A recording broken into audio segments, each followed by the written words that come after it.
Okay, before we get into Bede, need to do some of the background that I should have done last Thursday. We generally divide English literature into three periods, three major periods, let's say. You have the Old English, or what's also called Anglo-Saxon, Middle English,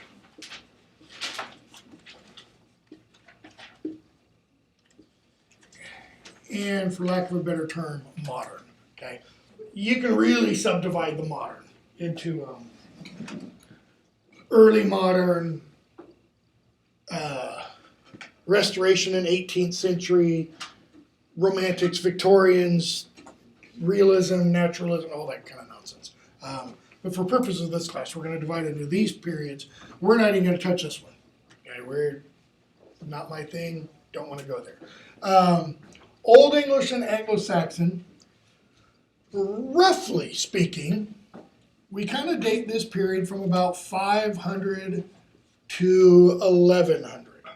Okay, and then the Middle English period from roughly 1100 to 1500. And I'll give you a couple of other more specific dates in just a moment. Okay. Let's talk about the beginning of the English, let's say, in England. According to Bede, okay, he's our first real English historian. In fact, many say he's really the first modern historian, okay, because he doesn't just listen to what other people say and write it down and say, oh, this is my history. He does research. He sends people to the Vatican, for example, to look at letters. He interviews people. He gets corroborating witnesses, all right? And he's a polymath. Polymath means he knows and does everything. He writes about music, he writes about philosophy, he writes about theology, he writes about art, he writes about mathematics, he writes biblical commentaries. Everything under the sun is open for Bede. Okay? But according to Bede, in about the year 449, we generally do this, 449, 450. Germanic tribes started coming over to the island of Britain. Okay? And there's a reason why. I have to back up for just a moment. In the year 410, okay, the Romans leave Britain. They've been there since 44 BC. Okay, so they've been around for a long time. What language did the Romans speak? Latin. So you have Latin being spoken on the British Isles from roughly 44 BC up until 410. Well over 450 years. Okay? Mixing in with what other language? What would the language be of the native peoples who lived in Britain? Well, they're called the Celts. Celtic. Okay? And there's different varieties of Celts, or of Celtic language, but you get this mixture of Latin and Celtic. The Romans leave in 410. Why? Because Rome's being attacked, and they're pulling in the troops from all the far-flung provinces. What does nature abhor? Anybody know? A vacuum. Because when the Roman troops leave, there's a huge sucking sound. And it means, come and take it. Keep in mind, the Celts that have been living, the Britons that have been living in Britain for the last 400 years, have they had to fight any battles? Have they had to defend themselves? Nope. They had Roman garrisons there to defend the land for them. Did they get along with the Romans? By this time, yeah. Up until about 50 AD, they were trying to fight off the Romans, but, they realized an inevitability. Okay? So from roughly 50 AD until 400, we know Romans were intermarrying with Britons. Trade was going on, all that kind of stuff. So when the Romans leave in 410, you now have of southern, let's call it England. What today we know of as England. You've got a map in the back of your book. That's why I don't like not having the internet projected.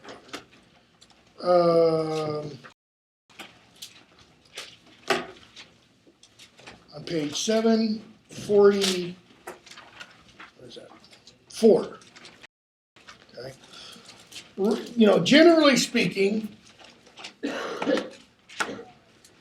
from this area where this dash line is, south, that's the area that the Romans lived in. That dashed line area, that's Hadrian's Wall. Hadrian was a who built this big wall. Think the Great Wall of China. Across this part of the Isle of Britain. He built that wall not to keep people in, but to keep the Scots out. Okay, the Picts and the Scots. He wanted to keep them. They were pretty bad dudes.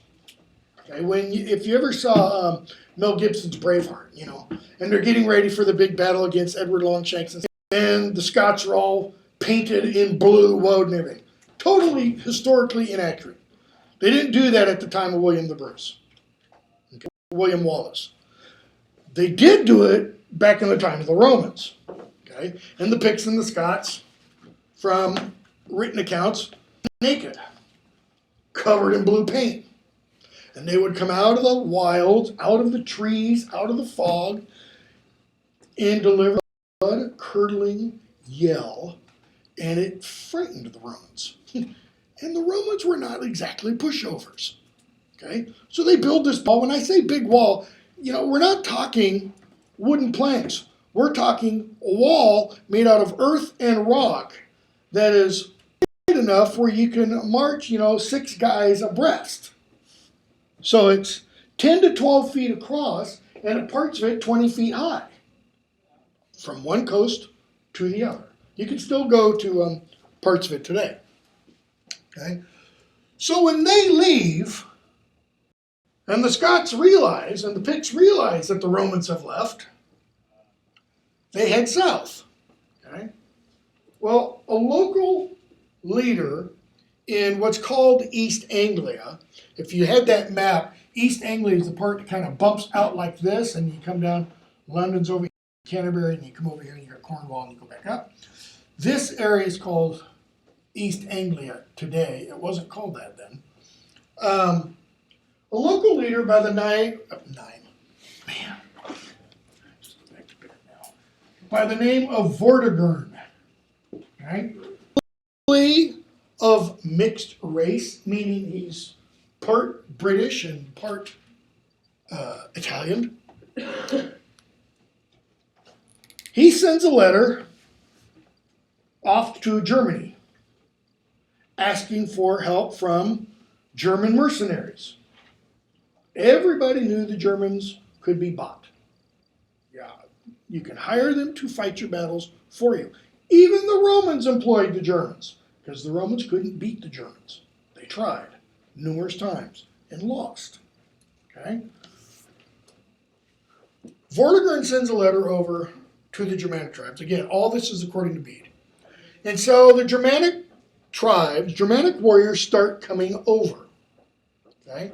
Now, there are 2 different ways you can call this the Germanic tribes coming over. The more modern, politically correct way of referring to it is as the Germanic migrations. Like, they were tired of living over there in northern Germany. The climate wasn't as good. And so they just decided to immigrate for a better life. The other, older way of referring to these is the Germanic invasions. Okay? Because the people that they were migrating into didn't really like the Germans. Okay? Because the Germans didn't just come in and say, can we buy up the empty land, put up houses, and just all get along nicely? When they came, they started fighting. They didn't care who they fought against. They didn't care if they were fighting against Picts and Scots or Brits. Okay? So beginning in 449, we get these waves of Germanic warriors coming over. And Bede tells us that the waves that come over are the Angles, Saxons, and the Jutes. That is, these are the three tribes of Germanic invaders. Okay? The Angles settle this middle area of England, which is why it's called Anglia. Okay? This is East Anglia. Later on in the Middle English period, this will be called the drawing a blank. The East something, and this is the West something. Thing. Oh well. The southern coast, or the southern areas, are called the various sexes. Wessex, Essex, Sussex, okay, West Saxons, East Saxons, Essex, South Saxons. This area right over here, little like toe out, is the area of Kent. This is where the Jutes settle. We really have no idea who the Jutes are. The word for Jute in Old English is the exact same word for giant. We don't really think he's talking about giants, okay? Really no archaeological evidence of 8 or 10 foot tall people living over there. This today is the area that's called Kent, okay? So you have the middle, the Saxons along the coast and towards the west, except for Cornwall that serves as a buffer, and then the Jutes over here. This begins, in, as I said, around 449, 450. Now, prior to the coming of the Germanic tribes, we had Christianity in England. Christianity exists in England probably from, well, we know at least the beginning of the 2nd century, roughly 125 or so. Why? Because the earliest Christian martyr in England is a guy named St. Alban, a deacon. He dies in, I think it is about 150. Okay, if he's a deacon, then there was probably also a priest. And if there was a deacon and a priest, then there were probably also other believers. Okay, we know there were some other believers over in Wales. Okay, and there were also other believers up in northern Scotland off the coast of the Highlands. The Isle of Skye, Isle of Iona, things like that. Okay, up until around 449, 450. Not all the Romans who lived here were pagan. Some of them were Christians. Okay? But then the Germanic tribes come in. They're pagan.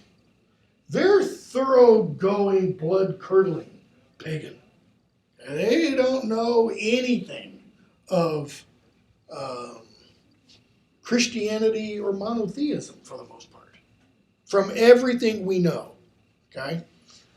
They come in, and what do? Well, the archaeological evidence suggests that the native Brits, Romano-Brits that are still here,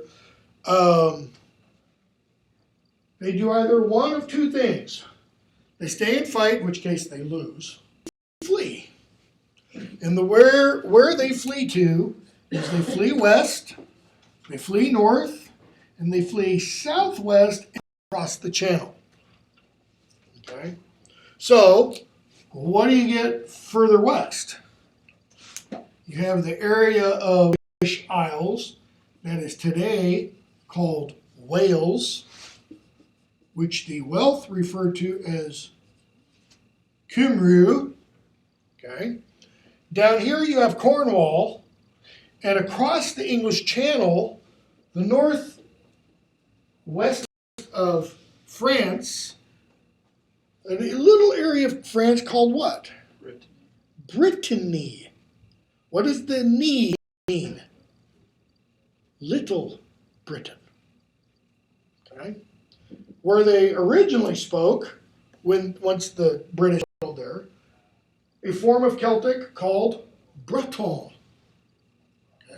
We're going to read a writer later on, Marie de France, who wrote, says, in the Breton language. It's not really Celtic, it's more Middle French. Okay? When they fled up north, they fled up into Scotland. All right? And we've got pretty good evidence that pretty much those British people who lived in East along the coast here, they didn't stay. Most of them fled. Okay? I mentioned, the Welsh call they call themselves the Cymry, or I have that backwards.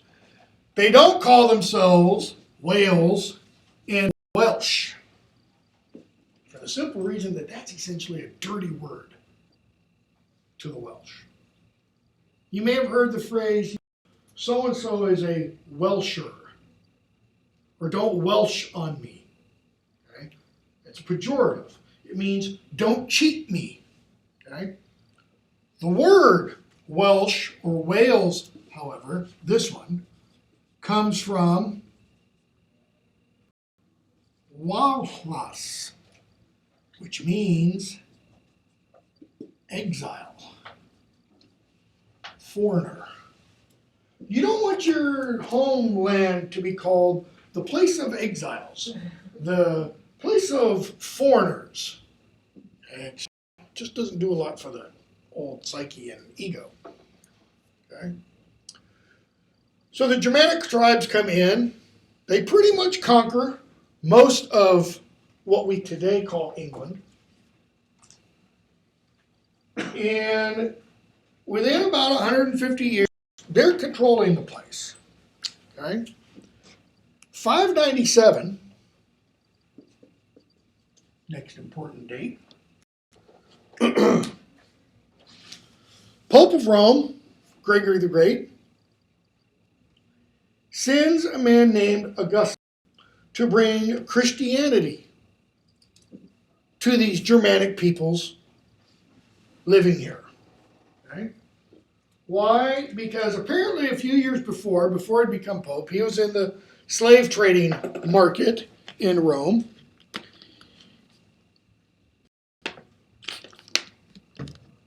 And he'd run across a couple of children. Blonde hair, blue-eyed, Aryan-looking, And through a translator, I guess, he asked them who they were, and they told him that they were Angles from Angleland. And he looked at them, and he said, no, you're not Angles, you are Angelus, angels. And because he realized they didn't know the truth of Christ, these little angels needed to be taught Christianity and their people. So, once he becomes Pope, he remembers that incident, and he sends Augustine and a group of people after him to bring Christianity. These Angles, after all, they were pagans. They hadn't met up with the Christians, because keep in mind, most of the Christians probably ran away. Think Monty Python. So he sends Augustine. And Augustine lands down here. And the first king that he runs into, fortunately, is not Christian, but his wife is. Okay? His wife is the daughter of the king of Gaul, Clovis. That's the king's name, that's not his wife's name. And he accepts Christianity. 597. And within, I think it is Bede says, within a year, 10,000 others adopt Christianity. Okay? So let's go on a few years. Within about 100 years after that, most of the island is now Christianized. Yeah, you've got some holdouts of, pagans who want to keep, praying or trusting in Thor or Odin. Okay? Not Chris Hemsworth. Thor was not a drop-dead gorgeous, hunk in Germanic mythology. He did have a temper, though. So most of the people are Christian by about 700. And we come up to the period that we're going to talk about with Bede and Abbas Hild and Cadmon, which I'm going to gloss over for a moment. And I want to jump up to the late 8th century to year 787/93. I say /93 because it's recorded wrong in the Anglo-Saxon Chronicle.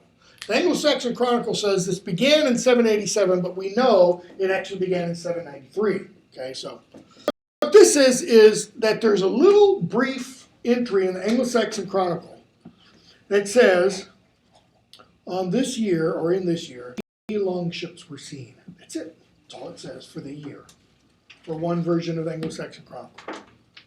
Okay. Apparently, really soon after that, the longships aren't just seen, they're landing. What are the longships? Vikings. So, late 8th century, the Viking invasions began. Right? And the Vikings make the Germanic tribes that preceded them look like kindergartners at a birthday party. The Vikings are really rude, in other words. The Vikings aren't there to settle down, not initially. They're doing, hit and run.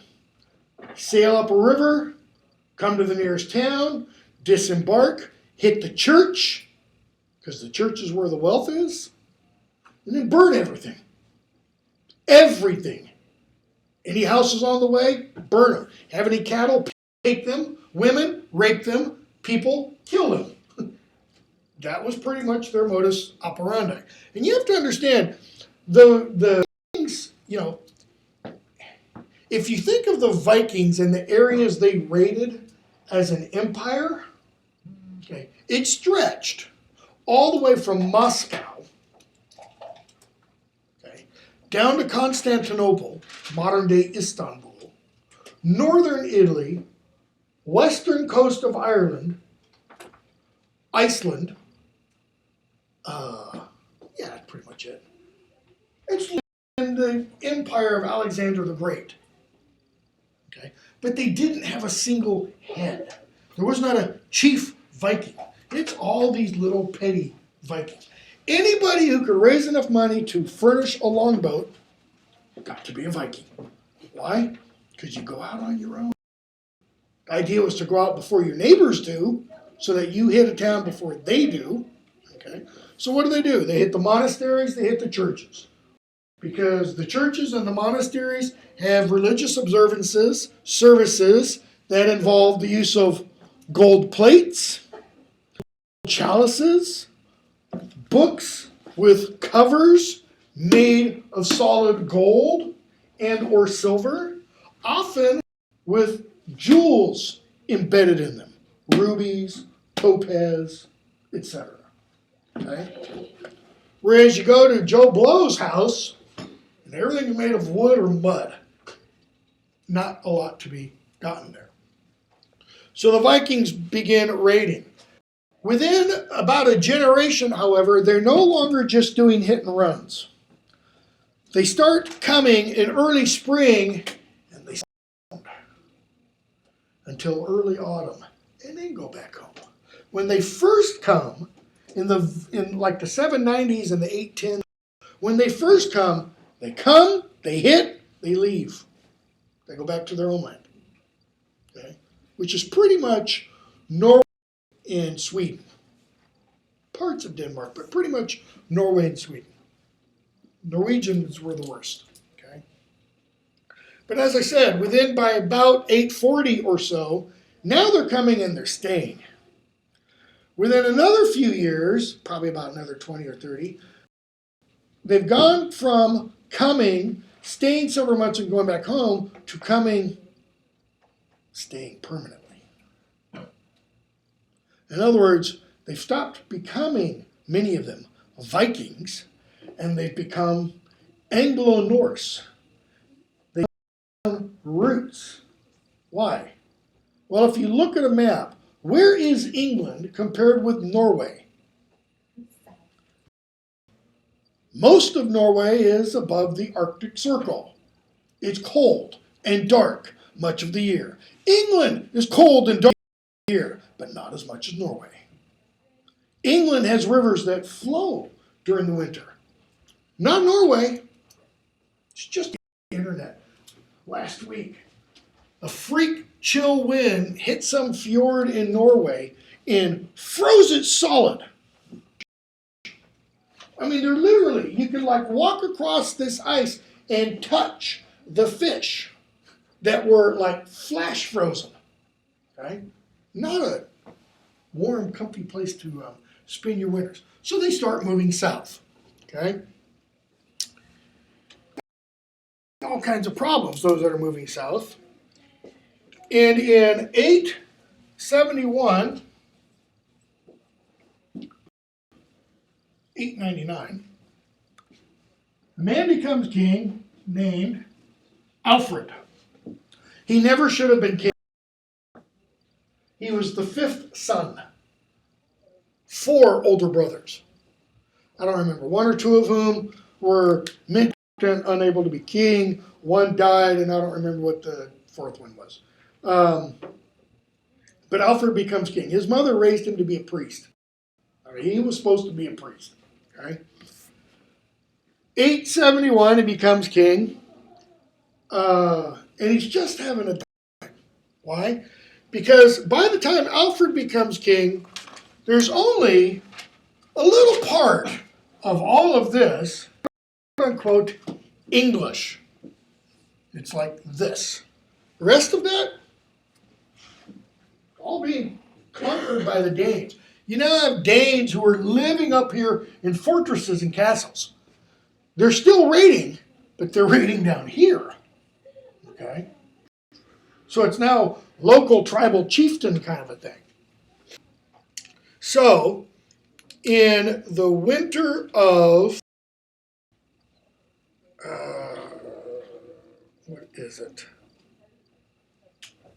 878, I believe it is, January. Alfred and his troops, who've been just getting their butts kicked, they are sheltering in the swamps of, I believe it is Somerset, what today is the county of Somerset, Shire of Somerset. They are in the swamps. And they hear Guthrum the Dane, Guthrum in case you're interested, is marauding and stuff. And Alfred comes up with the crazy idea of let's attack the Danes when they least expect it. In fact, this is a good idea. Let's attack the Danes when we are wildly outnumbered. Because they won't expect it. Well, yeah, they won't expect that. He does, and he defeats them. Okay? And he makes Guthrum the Dane in 878 sign or accept what's called the Treaty of Wedmore. Right? And here's what happens with the Treaty of Wedmore. If you go back to that map for a moment, 744. Hold on a second. Draw a line.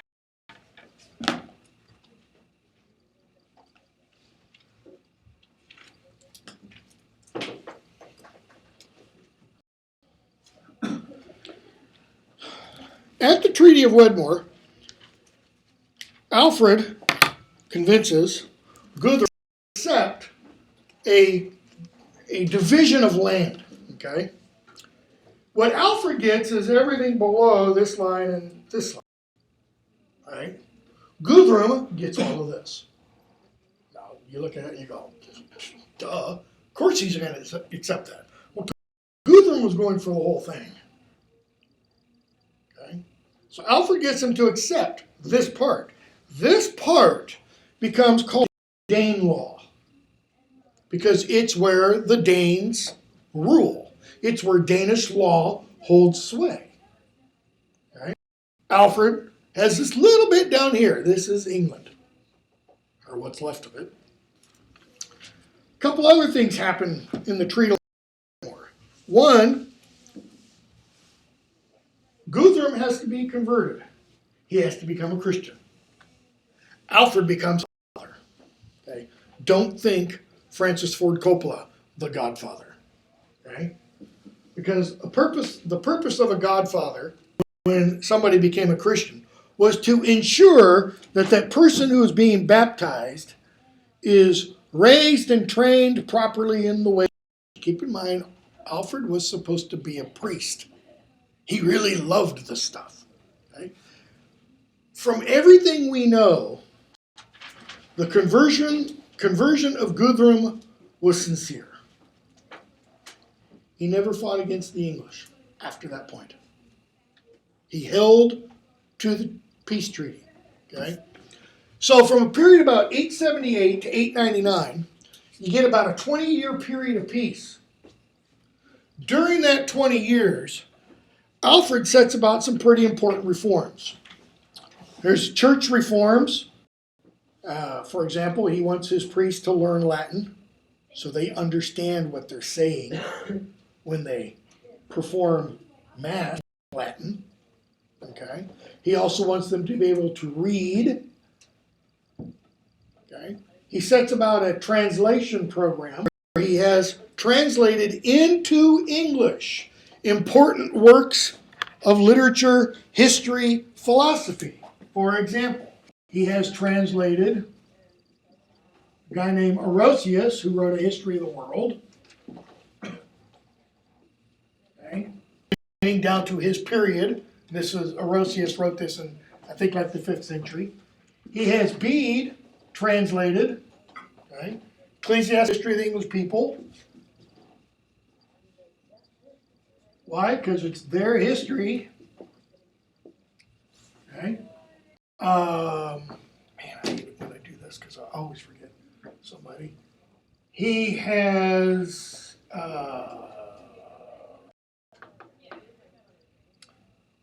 Boethius, Consolidation of Philosophy translated.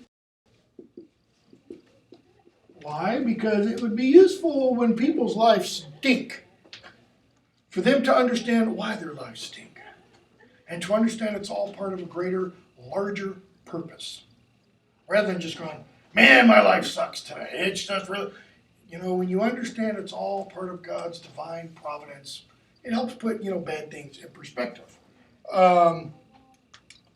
What else? He has St. Augustine. No, not St. Augustine. He has Gregory's Pastoral Care translated. And he has also Gregory's Soliloquies, homilies essentially, translated. So he has these 5 major works translated. Okay. In fact, one of them he says he wants put in every bishop's church. This one, Pastoral Care, how to be a good priest, how to provide good pastoral care to your parishioners. Okay. Responsible for that. Alfred creates a navy. Where do Vikings come from? Boats. It'd be pretty good to have a boat out there to stop them.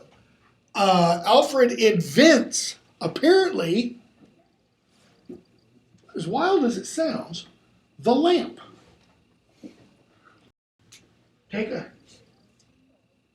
square of wood.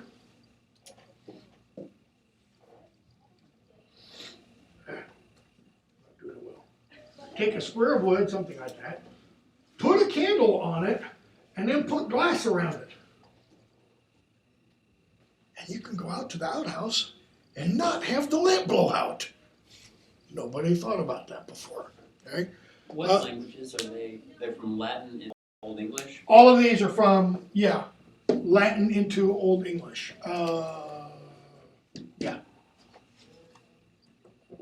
Which is going to be important when we get to Bede. You'll see and hopefully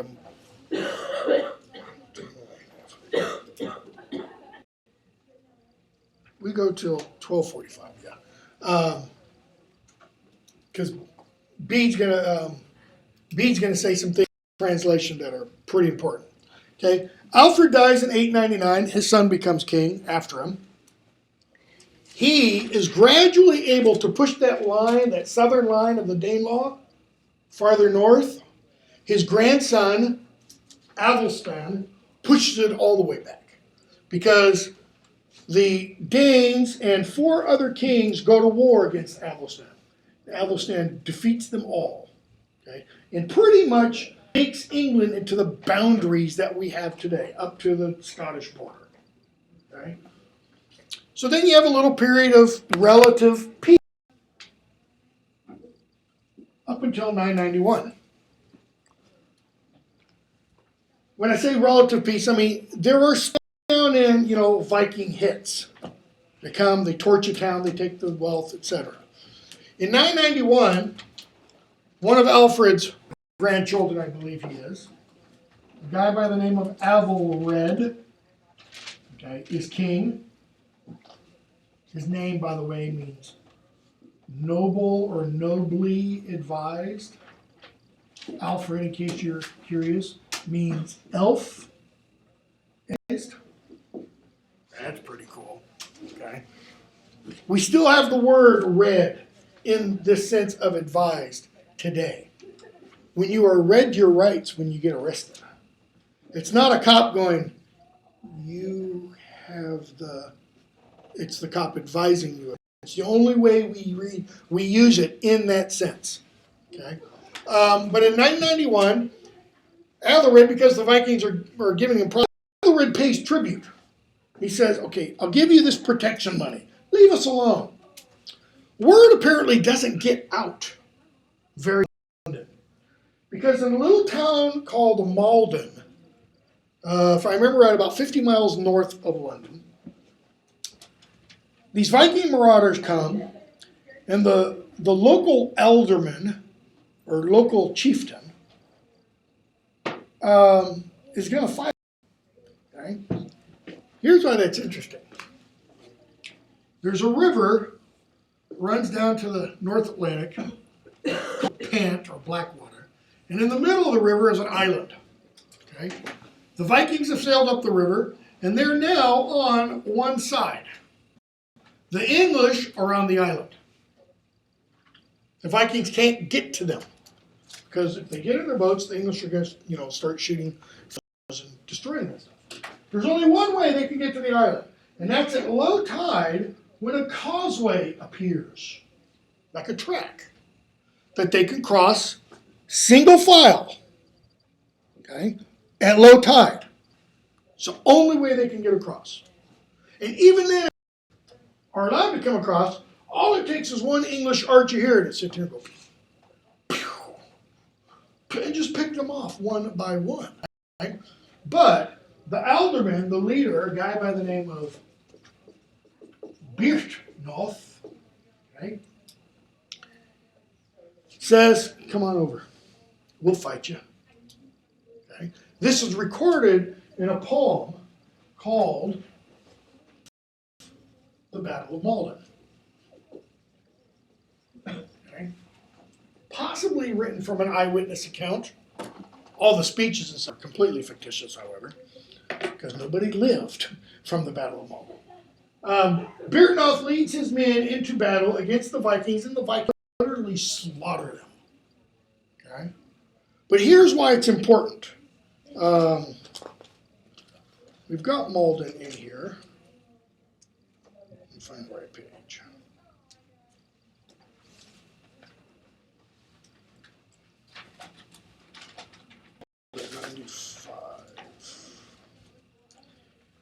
Battle of Malden survives in about a 300-line poem. It's a fragment. We believe that it's probably less than a third of what was originally there. But it ends with Byrhtnoth is killed. He's hacked to pieces. And all of his surviving men form a circle around him. Okay?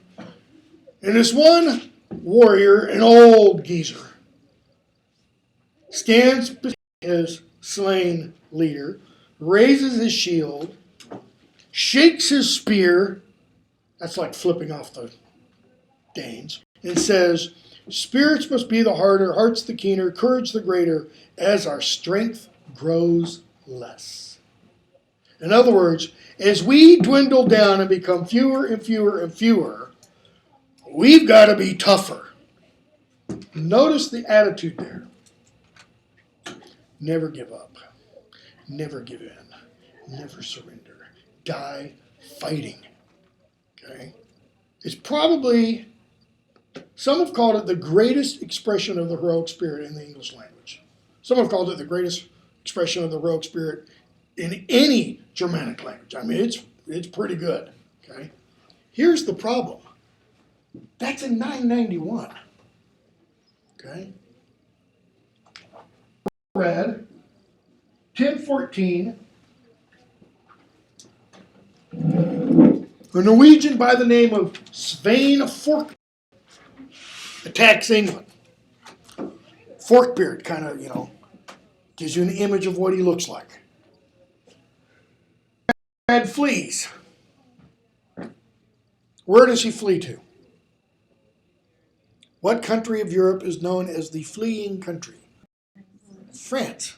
He flees to France. Okay, cheese-eating surrender monkeys. Any of you remember that phrase? He flees to France. He doesn't take his wife. Because in 1016, Svein's son, Knut, C-N-U-T, or if you want to Americanize it, C-A-N-U-T-E, or K-N-U-T-E, as in Knut Rockne, football player. In 1016, Knut becomes king of England.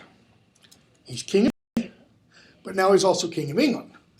And he marries Athelred's wife. Yeah, I know Athelred's not dead, but she's not around anymore either. Okay? It's because of this union that a mere 50 years later, you're going to get another Frenchie claiming the throne. Okay? Canute rules from 1016 to 1035. That's when Canute dies. Okay? His son, whose name I can't remember, becomes king. He rules until 1045. He dies. And then Athelred's eldest son becomes king. Athelred's son, here, let me start a new mess. Athelred's eldest son is named Edward. And he has a nickname. Edward the Confessor. Why is he called the Confessor? Because he's so holy. Why is he really called the Confessor? Because he's married and doesn't have any children. So there's two reasons why he's married and doesn't have any children. One is because he's so holy he doesn't consummate his marriage. The other is another reason, which most of these talk about. Okay? And he's gay. Right? Almost everybody says, however, it's because of his religious ideas. So Edward becomes becomes king in 1045. In the 1050s,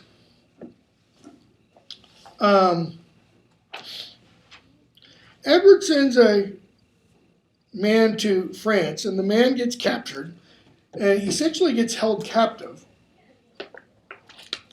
by William of Normandy. Okay. Normandy is the northern coast of France. It's called Bede because it's the land where the Northmen settled. The Northmen were the Vikings. Okay? The guy that is captured is named Harold Godwinson, whose father is the most important man in the kingdom next to Edward the Confessor. Okay? Harold Godwinson is captured by William, and in an illustration in what's called the Bayeux Tapestry, which is a woven tapestry, I remember right, it's 240 feet long. It's a single woven piece of cloth. 240 feet long, about 18 inches wide. Okay, which records the Norman Conquest of England. In one of the panels, what we see Harold on one side of the table and William the Conqueror on the other, William of Normandy on the other side of the table. And they're making it. Unbeknownst to Harold, however, underneath the table, on one of the pieces of wood that keeps the legs together, is a Bible. So the agreement that they're making, according to the Norman/French version, is an agreement, an oath sworn. The agreement is this: when Harold's king, Edward, dies, William of Normandy will become king. Why? Because he has a tenuous claim through connection with Ethelred's wife. Okay? He does have a blood claim. It's very tenuous. Right? Here's why this is important. Edward the Confessor has a younger brother. Normal laws of primogeniture are king dies, his brother becomes king. Or excuse me, king dies. If the king has a son, the son becomes king. If the king has a son, his next brother in line becomes king. Okay? Which is why Prince Harry in England is screwed. Why? Because William had to go and have a son right off the bat. I mean, if he'd had a daughter, they were going to change the law. They actually have changed the law. So if the son dies and he and Kate have a daughter, the daughter will be next in line. So there was somebody else in line, Edward's brother. Harold apparently agrees with William of Normandy. He's allowed to go back home. He goes back home. And on January 1st, in 1066, Edward dies.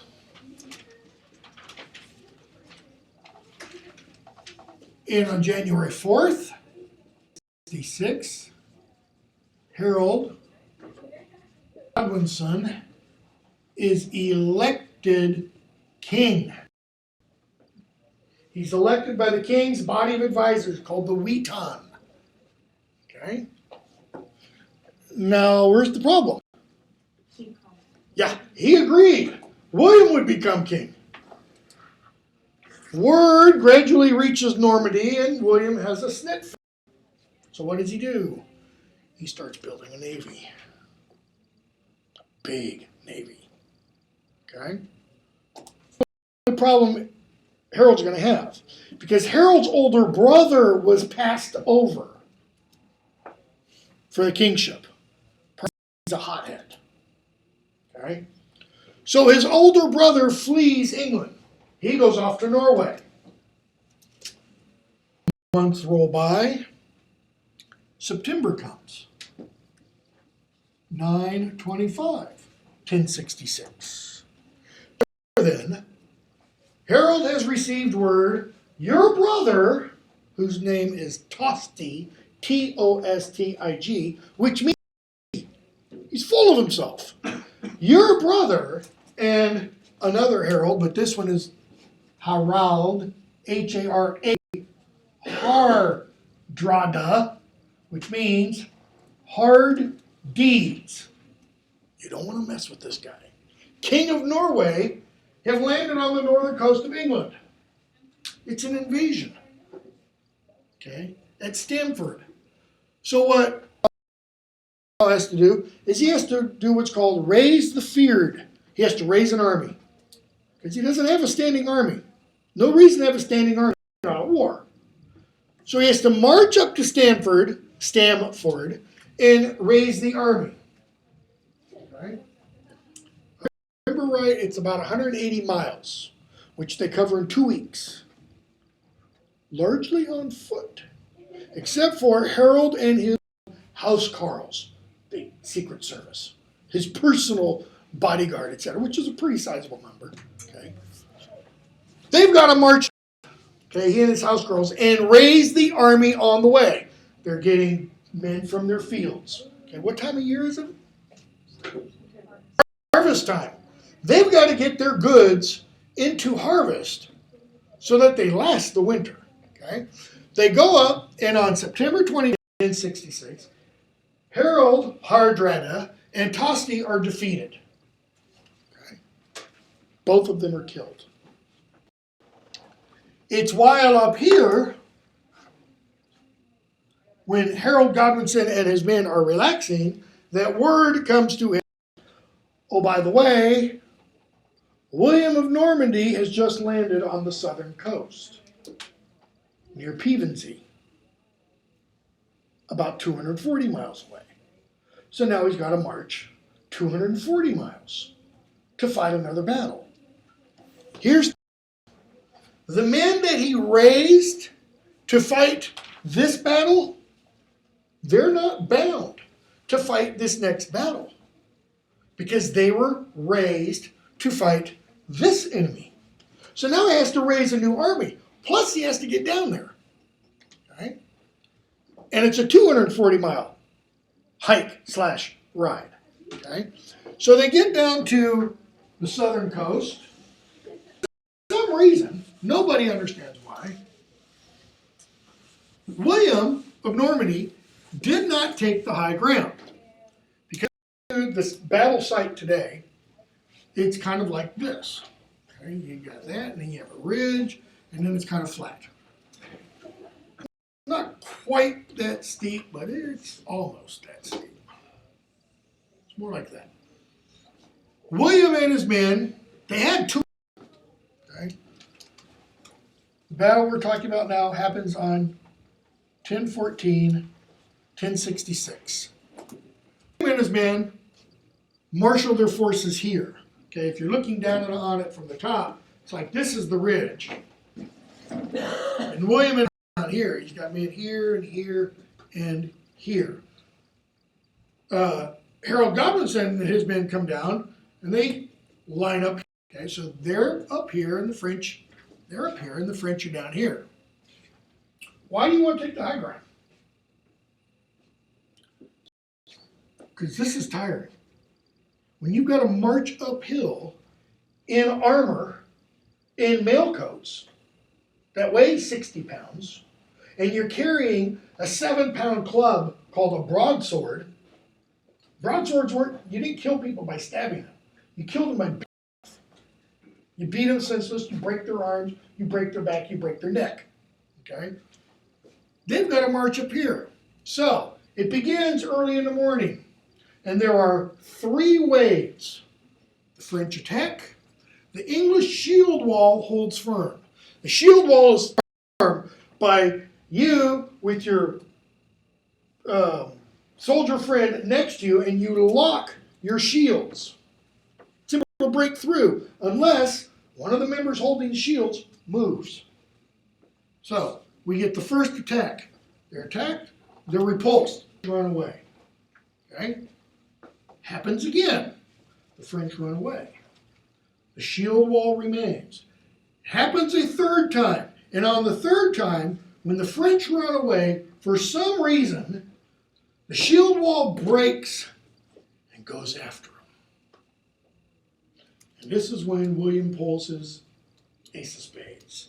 Because he has cavalry hidden over here. Do this. A pincher movement. And they just slaughter them. According to the biotapestry, Harold dies from an arrow through the eye. Okay? That's the end of the Old English period for the most part. I mean, it takes William 20 years to fully secure his kingship. He's king on Christmas Day, 1066. But as I said, it takes him 20 years to fully pacify the English, which is why he begins immediately building castles. You go around to England today, and you can see the remains literally of some of the castles that William built. Go to Warwick Castle, and you have this beautiful medieval castle, and then you go inside, and there's a big old mound of dirt covered with grass and everything. That's the original castle. That's what's left of it. Okay? Go to the White Tower in the Tower of London, however, that was built by William. So, well, almost 1,000 years old. Okay? And then William's sons, become kings after him and such. William felt bad after killing Harold Godwinson because he put an abbey on the spot where Harold died. And he put the high altar on the spot where Harold died, kind of as a means of penance. Okay? Now keep in mind, this is 1066. That great expression of heroism is in 991. That's less than 2 generations. Okay? The flowering of Anglo-Saxon verse reaches its apex right around 1000 AD. It's within living lifetime of Anglo-Saxon culture being decapitated. And when I say decapitated, I mean that. Because every head of a aristocratic house lost it. I mean, one of the things William did to pacify the English people is he killed the aristocracy. He replaced all the bishops with French bishops, killed the English ones. He replaced a lot of priests with French priests.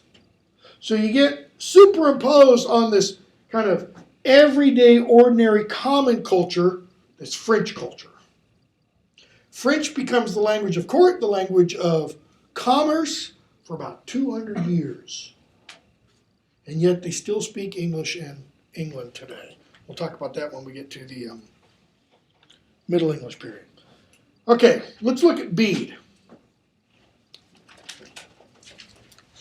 That's a brief overview of the Old English period. Now, Bede, as I said,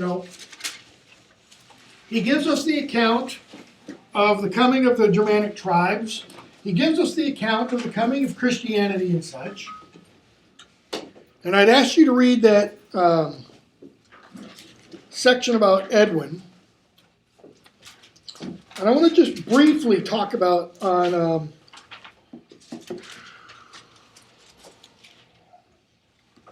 page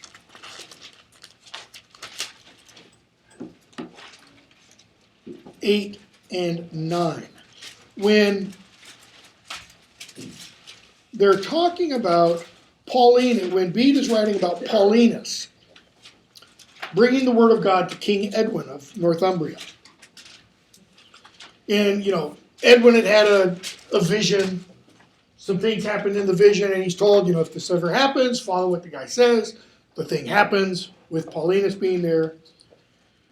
And so the king says, okay, bottom of page, I think it's 8. Hopefully it's page 8. He says, okay, I'm willing to accept Christianity, but my chief men need to agree. And when he says chief men, he doesn't mean only his counselors and advisors. He means his priests, his pagan priests. So we're told, Coifi, chief of his own priests, pipes in. Consider, O king, this new doctrine that is being preached to us. For I say to you truly that as far as I can tell, the religion we have practiced until now has no virtue in it. What does he mean by virtue?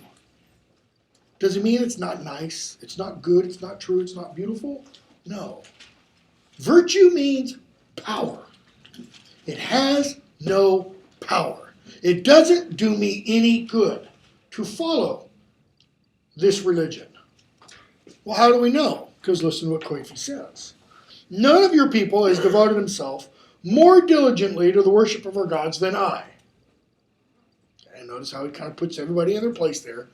I'm the best of our religion. And yet there are many who receive greater favors and greater honor from you than I do. Ooh, slam on the king. I mean, that's what he's doing there. Right? And are more prosperous in all their undertakings. Well, that doesn't have anything to do with the king. That's, the gods are smiling down upon these others. If the gods had any power, they wouldn't help me. Because I'm the best. Apparently his religion didn't say much about ego. since I have been more careful to serve them. It follows, therefore, if on examination these new doctrines are to be found better and more effective, we should follow them. Notice, if these new doctrines what? If they work. If they work, let's follow them. Okay? So then another of the king's men says, yeah, I agree. And this is what we're really talking about. The present life man, O king, seems to me in comparison with that time which is unknown to us. Meaning, where we came from and where we go to. And so he uses a metaphor. It's like you're sitting in your feast with aldermen and thanes, and it's wintertime. Good fire burning in the middle of the hall, everything inside is warm, while outside the winter storms and rain and snow are raging. Okay? So he creates this image for us.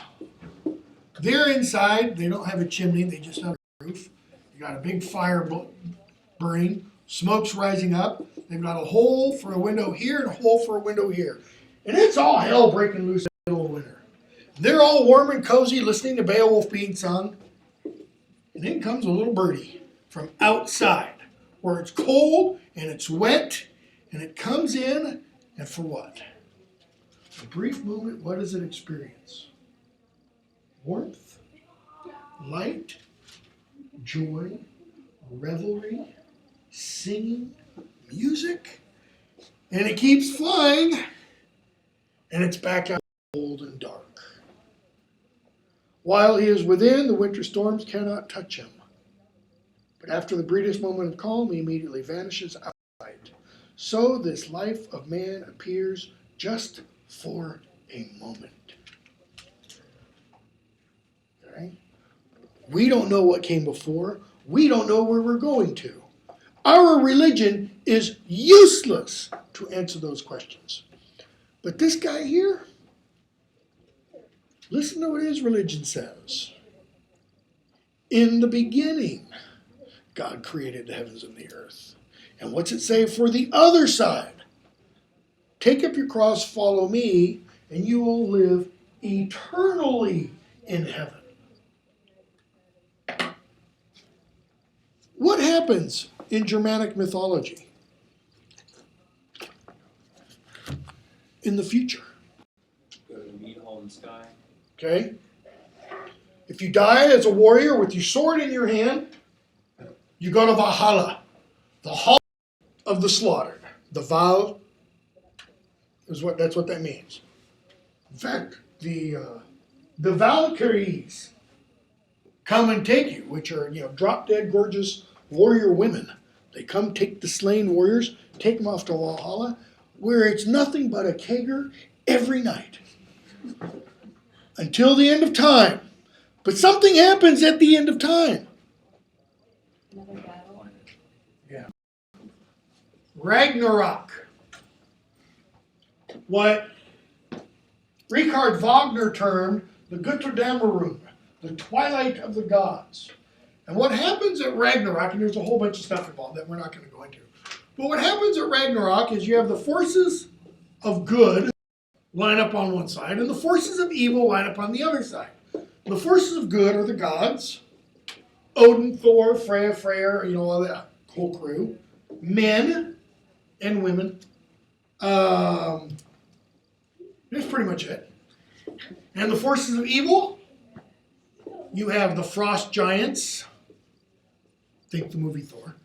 You have elves. You have Orkneys, Tolkien's orcs. You have regular, everyday, ordinary garden variety giants. You have dwarves. You have the Midgard serpent. You've got Fenris wolf, which is this giant wolf. And you have, let's not forget old Tom Hiddleston, Loki. Okay? And you have a huge battle between these two sides. And what happens? They lose. Good loses. Evil wins. Turn out the lights on your way out. That's how it ends. In most versions, there are one or two versions where actually all this happens and then a little seed sprouts. And it's a new earth. Okay? A lot of people argue that that version is because of Christian on Germanic myth. You know, Odin hanging 9 nights on a tree. Okay? There are actually some mythographers who suggest all of Germanic myth is ultimately based on Christianity. Okay? And what they do is they valorize and what's the term I want? Warriorize it? Something like that. Okay? So Koifi and them talk, and Edwin goes, yeah, you got me. Let's look at the two stories. We have our belief system, doesn't get you anything, and we have Christianity. And this one promises kind of the Valhalla, but for eternity. An eternity of what Revelation 22 talks about, the wedding feast of the Lamb, which can mean lamb spread out in front of you and beer for all eternity. It's not the popular conception of somebody sitting up on a cloud with a little harp going, praise Jesus, this is really fun. While the people down in hell are having a great time, burning weenies and, all that kind of stuff. Okay? All right. Go on to Cadmon. God. 15 minutes? Yeah.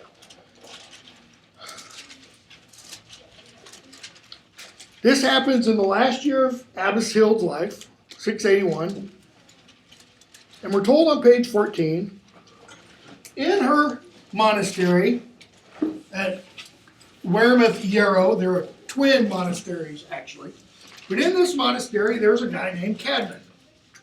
He was a simple cowherd, and we're told he lived his whole life, never learned any verses. That is, he never learned poetry. He never learned how to create it, how to sing it. Therefore, sometimes at feast, and the word there that is in the Old English is yabershipa, beer ship, beer party in the monasteries. These are rockin' monasteries. Okay? At the beer feast, they're all sitting at one big long common table. What would happen? When it was agreed for the sake of entertainment that all present should take a turn singing, when he saw the harp coming towards him, he'd rise up from the table in the middle of the feast, go out and return home.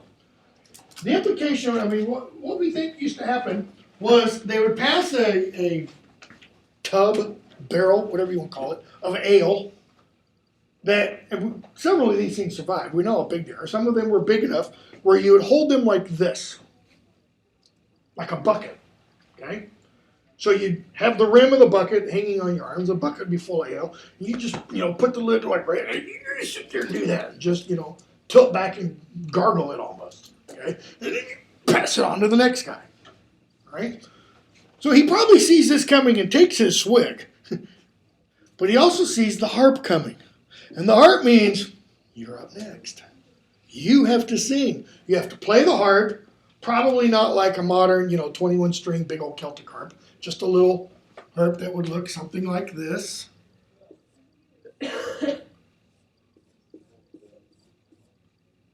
strings, if I remember right. Okay, and you sit there and you strum it and sing. And he sees the harp and he's like, I can't sing. I'm going to get up and leave.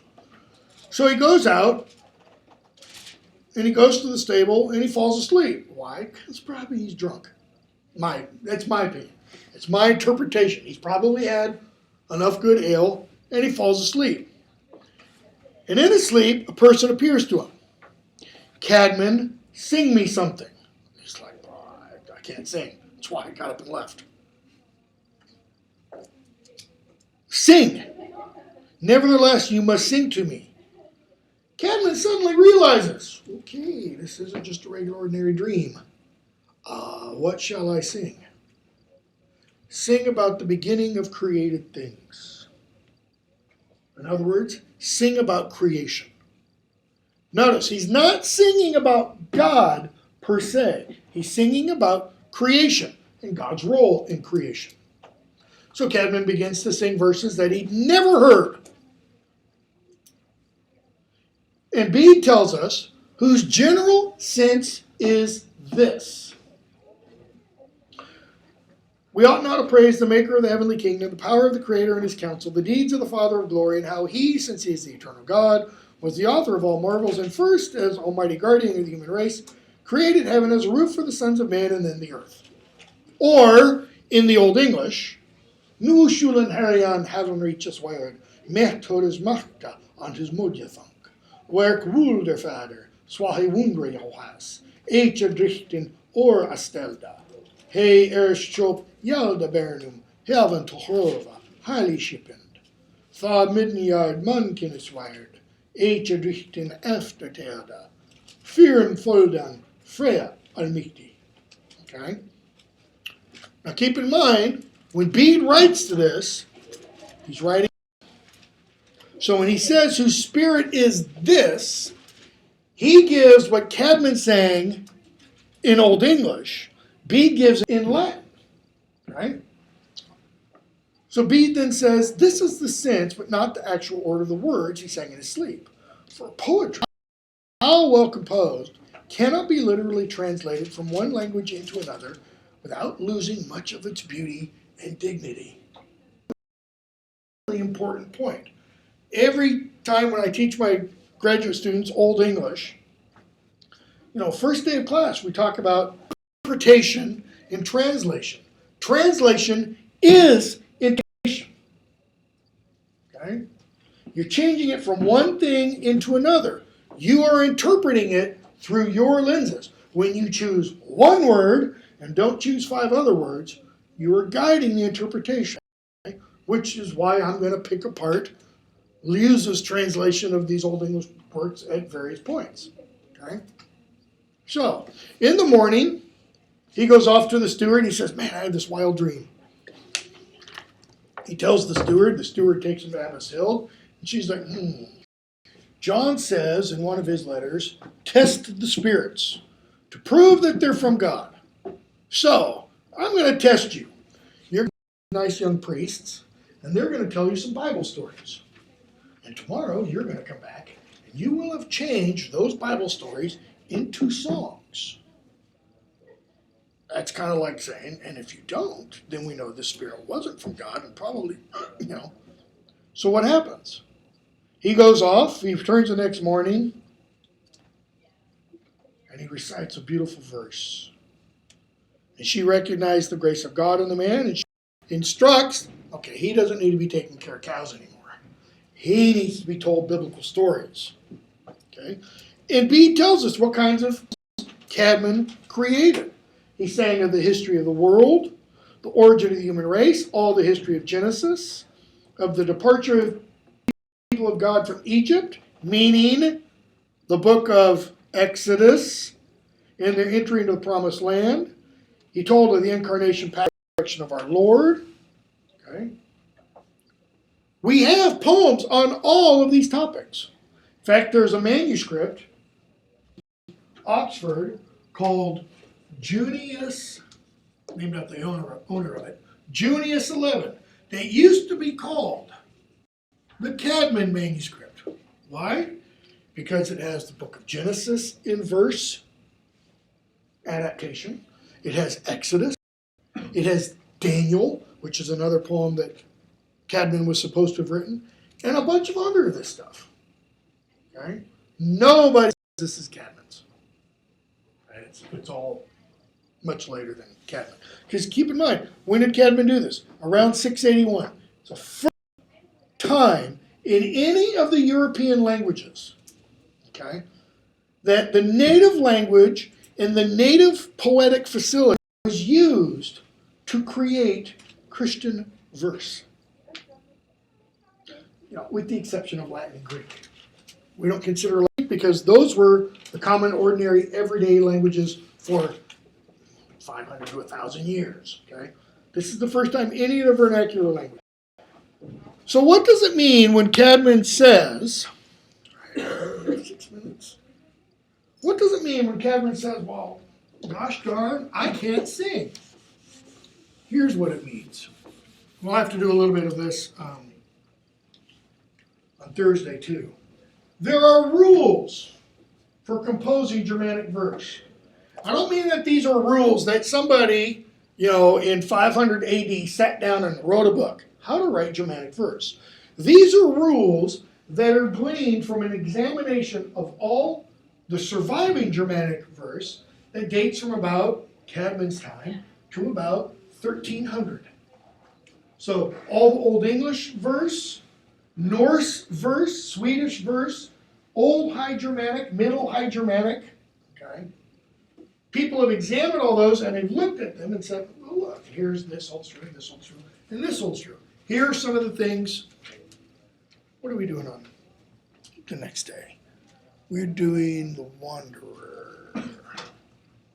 Yeah, I'll do some of it. All Germanic verse is ordered according to alliteration. Okay? Not alliteration as you were taught alliteration, however, in like intro to lit or something. Okay? This is very specific. What do we mean by alliteration? I'll get to that in just a moment. Okay? There are 4 stresses in each line of Germanic verse. That is, there are 4 stressed syllables. Okay? There are 2 stresses in the first half line and 2 in the second half line. Okay? That's pretty easy.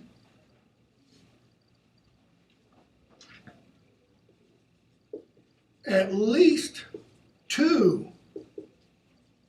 stresses must alliterate,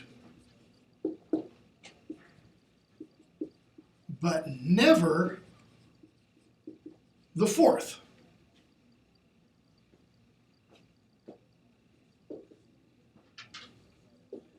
At least 1 stress in first half line must alliterate with first stress in second half line. Start to see the problem Cadmon had? Maybe especially after a few beers? Okay? And this, we're not even done. Okay?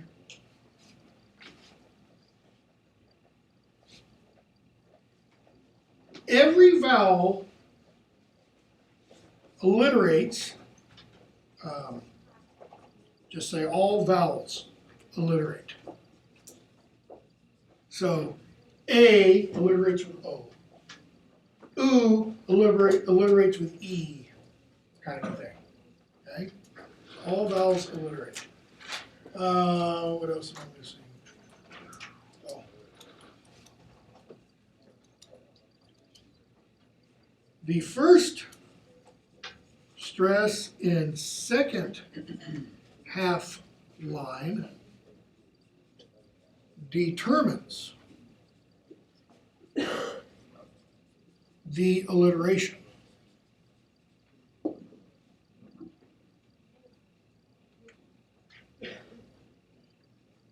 Okay. So all of this has got to be held up here. And keep in mind, Cadmon, and probably for the next 100 years, most poets after him aren't writing their poetry. They're composing it all up here. Like John Milton did Paradise Lost. Just absolutely disgusting and not fair. Okay. Somebody could do that. It's all up here. So there's no proofreading, no correcting. All right? The harp would come and boom, you're on the spot. And most of it's original. It's not merely, I'm going to pick up a Dylan songbook and, suddenly start chanting whatever. All right, we're going to come back to this briefly on Tuesday and then jump into the Wanderer. And I'll show how this applies, for example, to Cadmon's hymn. That's what we'll begin with on Thursday.